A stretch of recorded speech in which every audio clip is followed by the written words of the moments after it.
My name is Aleksandra Matanov, and I'm a researcher at the Unit for Social and Community Psychiatry at Queen Mary University of London. And I'm gonna talk to you today about Newham Academic Unit Anti-Racism Working Group that we managed to kind of keep going for the last 2 years.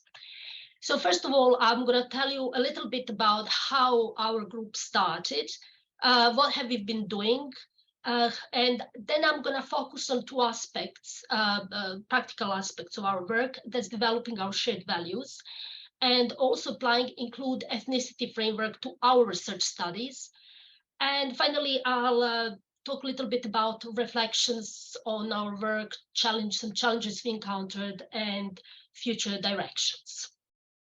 So first of all, just to explain that Newham Academic Unit Anti-Racism Working Group is actually a group that's composed of staff members from the Unit for Social and Community Psychiatry and Youth Resilience Unit at Queen Mary University of London. So two academic departments.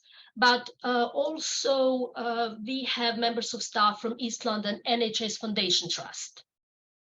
So we sit in between two institutions. We conduct a wide variety of mental health research, including developing and evaluating innovative mental health interventions. And we are based in Newham, London. And also some of us are researchers and some are clinicians who do research. Now, how did our group start? So group was initiated in autumn 2020 following George Floyd's murder, like many of similar groups across the country. And so this was against the background of increasing awareness and discourse around racism in all its forms, so beyond racially motivated violence. And more specifically, when it comes to our work, racial inequalities, racism, and underrepresentation are significant issues in higher education, in both teaching and research.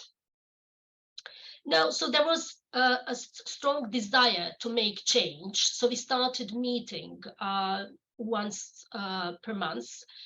And so these are some of our motivations that our members expressed at the time. So from impulse to learn about and engage more with anti-racism and feeling more equipped to acknowledge and confront racism in the workplace and in other aspects of life, to offering support to those experiencing racism and learning to become a better ally, then celebrating diversity and to have voice, to share challenging experiences, and then more specifically, to create a solid starting point for anti-racist research and to promote a feeling of inclusivity in our department and academia. So what have we been doing in the last 2 years? So I'm going to just talk a little bit about this. So first of all, we started with talking about race, privilege, and intersectionality. And then we also organized lectures, anti-racism lectures, EDI training. We compiled resources on anti-racism, so books, articles, films, and events. And also we wrote newsletters that we distributed to our wider networks. We then moved to also developing shared values for our group. And I will be talking about this in a bit more detail later on. We also explored direction and agreed on the direction of the group. And we also started linking with other anti-racism and EDI networks, such as those at East London Foundation Trust and Queen Mary University of London. And also, we also started applying include ethnicity framework to our research studies and exploring how can we improve inclusivity of studies that we are actually doing in our department. And I'm gonna talk a little bit about that as well. So first of all, I'm gonna talk about developing our shared values.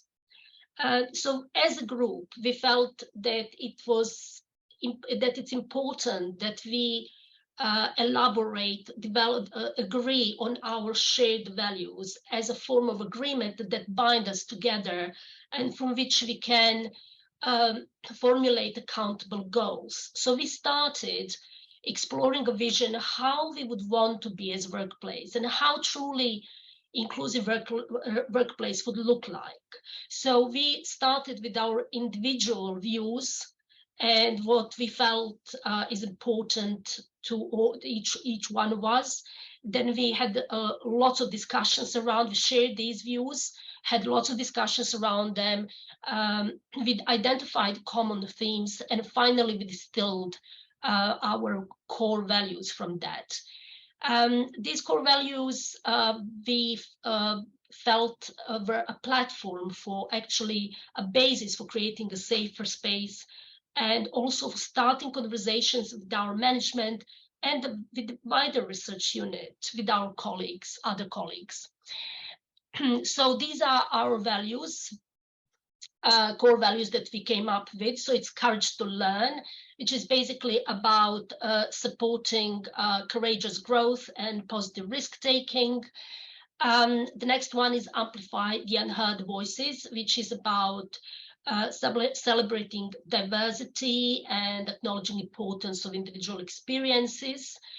And finally, it's a we rather than me, which is really about our collective strengths and our collective resolve to make change. Now, we have also created physical posters of our core values, as you can see, and we've put them on at busy places in our offices, so that they are as a way of a kind of transparent and kind of public commitment on behalf of our group. So they're displayed in our office. Now, the next aspect that I would like to talk about, of next aspect of our work, it's about applying include ethnicity framework.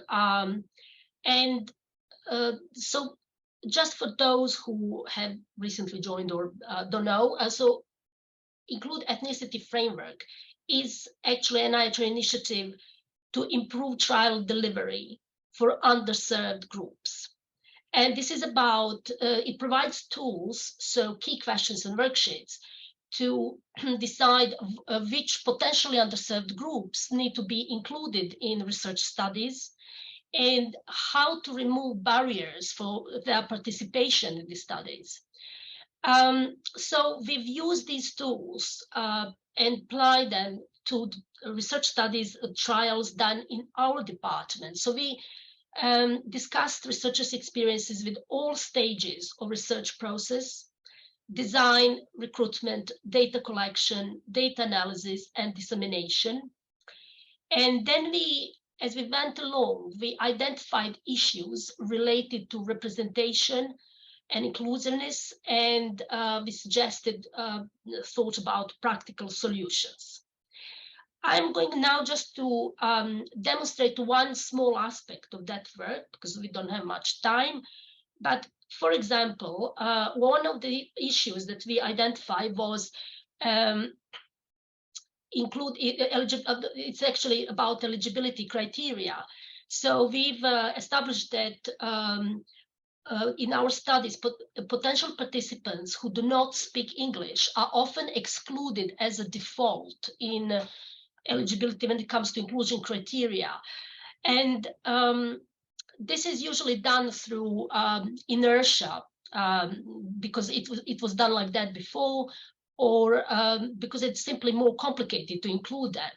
Yet migrants who will be affected by this are overrepresented in some groups of mental health service users. And moreover, if you do your research in diverse areas like Newham, where we are based, this matters. So, for example, in just 2 of our large trials that we conducted in East London, but also wider, 7 to 8% of service users were excluded based on the language criteria. So we thought about how we can change this. And as it was mentioned before by other speakers today, often researchers can't do anything about these kind of criteria because when they arrive to the study, this has been already set. So it's very, very important to ensure that budget for interpreting is available when at the point of designing the studies. So we are going to make steps to actually make sure that it happens in the future, or at least to be considered. Also, we identified there are issues with clarifying procedures for informal interpreting, which might be appropriate in some cases. And sometimes researchers are simply not sure whether they can include someone or not if they need help from, for example, family members with consent forms, etc. So this is just one small example of the work we've done. And I'm going to move on to just some personal reflections from the members of our group on their involvement. So as you can see here, so our initial meetings were hesitant and uncomfortable as we spoke for the first time about ways our team had been affected by racism within our health and education systems. There was a constant feeling of risk, but also a clear wish for action. I was proud of how the group came to formulate unit values that were clear and easily shared, making everyone accountable. And the next one, this is hard work. It takes time and it can feel like slow progress. However, the support offered in our group and different energies people bring means that we have been able to tackle these issues in our research work with our colleagues within ourselves. And it has been helpful to become more proactive and applied in our direction, developing shared values, and also thinking about how we can deal with inequalities in the work we do in our workspace. The next step will be to action some of these ideas. It seems like slow progress at times, but it's still good to feel the community wanting to do this is there. And just to summarize some of the challenges that we encountered. So having uncomfortable conversations with colleagues, which have to do with competing ideas about anti-racism and seeing no color, or also whether we are preaching to the converted. So there is some kind of uncomfortable conversations that, throughout this process. Also, we don't have protected time for meetings. There are many competing priorities. And so it's a bit of a struggle always to keep momentum going. This is not helped by the fact that we have high turnover of staff. So it's often past the parcels to get the tasks done. However, this is not necessarily bad in itself, because if researchers get exposed to this kind of willingness to make change in the workplace, when they go to another organization, they'll take it with them. So it's not necessarily bad that we have many researchers go through this process. And again, we ask ourselves all the time, where are we going? And are we making impact? How to make real impact? So this is kind of ongoing questioning that's part of this work.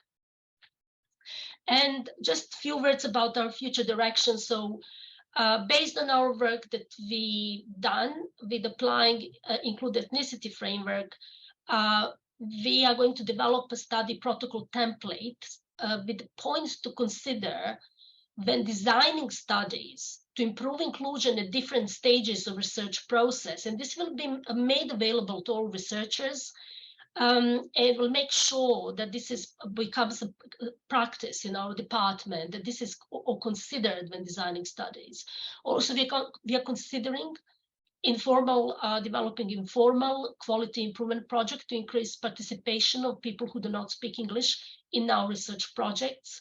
So to see, to kind of monitor that over time and do concrete steps to improve this. Also, we will engage with wider EDI networks, other networks, because that's very important. But also we are also thinking about how to engage better with local communities with the hope that this will lead to some creative collaborations. And we have undertaken some steps towards that. And for example, we invited Kieran Thapar, who is a youth worker from Brixton, an author who wrote on how system fails young black men, and so we've invited him to come and talk to us. So hopefully this will lead to some new mental health projects. So this is not about how we design our mental health studies, but what kind of studies we do. And we have power over that.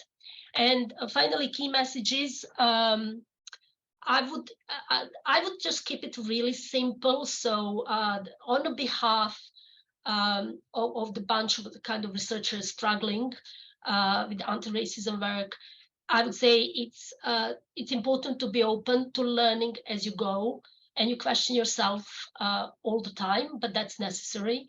Also start where you are. So look at your everyday practices and tasks that you are doing, because small changes matter, because they build up, and other people can see that. So it is important. No matter even very small changes are important. And finally, just keep going, because that's at least you can do. So thank you very much.